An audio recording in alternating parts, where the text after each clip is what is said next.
காங்கிரஸை சேர்ந்த விஜயதாரணி செய்தியாளர்களை சந்திக்கிறார். அதனை தற்போது நேரலையில் காணலாம். ஆனால் அதே நேரம் திருமதி சசிகலா புஷ்பம் அவர்கள் உண்மையான காரணத்தை வெளியிட வேண்டும். ஏன் அவர் அவ்வாறு நடந்து கொண்டார் என்பதற்கான உண்மையான காரணத்தை வெளியிட வேண்டும் என்று நான் கேட்டுக்கொள்கிறேன்.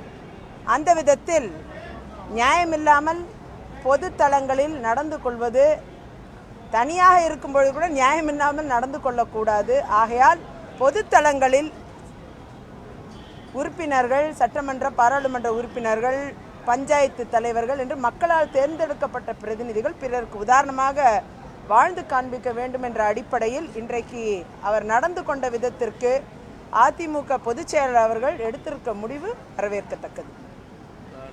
ராஜ்யசபாவில் பேசும்போது வந்துட்டு என்ன மிரட்டி பதவியை ராஜினாமா செய்ய சொன்னாங்க அப்படின்னு சொல்லி ராஜ்யசபாவில் சொல்லியிருக்காங்க. இதை பற்றி உங்களோட கருத்து? முதலமைச்சரா புஷ்பா வந்து யார் மேல குற்றச்சாட்டா? கட்சியோட தலைமையை வந்து அரைஞ்சாங்க, இந்த மாதிரி கொலை மிரட்டலும் எடுத்திருக்காங்க. எனக்கு தமிழ்நாட்டுக்கு போன ஆபத்து இருக்கு, அதனால பாதுகாப்பு வேணும்னு கேட்டிருக்காங்க. டெல்லியிலையும் எனக்கு பாதுகாப்பு வேணும் அப்படின்னு சொல்லி ராஜ்யசபாலே பேசியிருக்காங்க. இன்னைக்கு மாநிலங்களவையில் அவர் பேசுகின்ற பொழுதே சில பதிவுகளை திருமதி சசிகலா புஷ்பம் அவர்கள் வெளியிட்டிருப்பது அதிர்ச்சியாக உள்ளது.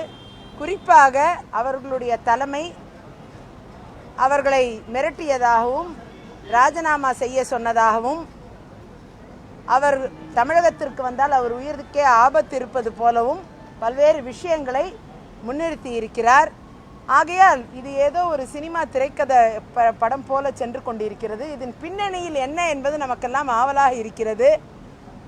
ஏன் இவர் இன்னொரு பாராளுமன்ற உறுப்பினரை அடித்தார்? என்ன உண்மை இதன் பின்னால் இருக்கிறது? எதனால் அவர்களுடைய தலைமை மிரட்டி இருக்கிறது?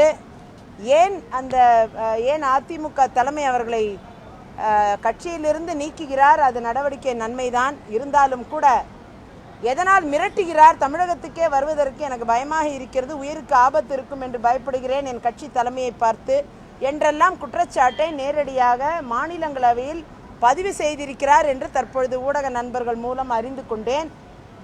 ஆகையால் இதன் பின்னணி என்ன என்பது நிச்சயமாக வெளியிடப்பட வேண்டும். என்ன நடக்கிறது என்பது தெரியவில்லை. ஏன் இதெல்லாம் நடக்கிறது? அதன் பின்னணியில் ஏதோ ஒரு சம்பவம் இருந்து கொண்டிருக்கிறது என்ற உண்மை மட்டும்தான் இப்போ கேள்விக்குறியாக இருக்கிறது. இதை உண்மையாகவே திருமதி சசிகலா புஷ்பம் அவர்கள் உண்மைகளை வெளிப்படுத்த வேண்டும் என்று கேட்டுக்கொள்கிறேன். அதே நேரம் திருச்சி சிவா அவர்களும் இந்த சம்பவம் நடந்ததற்கான உண்மை பின்னணியை அவரும் விளக்க வேண்டும் என்று கேட்டுக்கொள்கிறேன்.